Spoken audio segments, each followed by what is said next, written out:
নামী সংস্থার নামে জাল ওষুধের কারবার। হাওড়ার আমতা থেকে গ্রেপ্তার এক ধৃতের নাম বাবলু মান্না। বিহার থেকে রাজ্যে জাল ওষুধের আমদানি।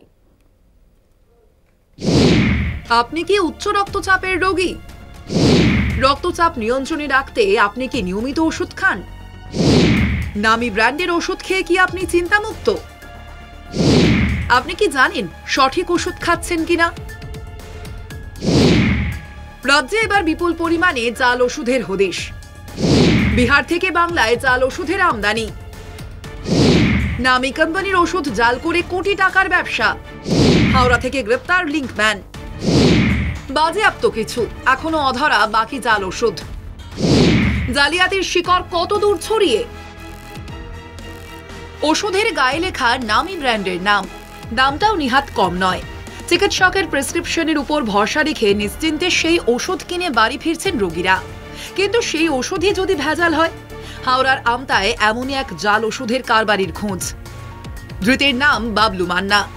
প্রায় 1,86,00,000 টাকার ওষুধ কুরিয়ারে করে বিহার থেকে বাংলায় এসে আনিয়েছিল বলে জানা গিয়েছে।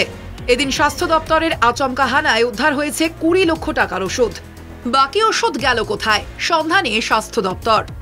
তার জন্য তো 4-5 হাজার টাকার ওষুধ কিনি। এবার তার মধ্যে কোনটা জাল কোনটা ঠিক আমরা কেমন করে বুঝবো? আমরা ওষুধ কিনতে যাই, পয়সা দিয়ে ওষুধ নিয়ে আসে। সেই ওষুধ নিয়ে যেতে এবার রোগ ভালো হবে, এদের জন্য ইমিডিয়েট কোনো একটা ব্যবস্থা নেওয়া হচ্ছে সরকারের। নির্দিষ্ট সংস্থার কর্তারা চলতি মাসে স্বাস্থ্য দপ্তরে অভিযোগ জানান তাদের কোম্পানির নামে বাজারে ভুয়ো ওষুধ বিক্রি করা হচ্ছে। এরপরই তদন্ত শুরু করে স্বাস্থ্য দপ্তর।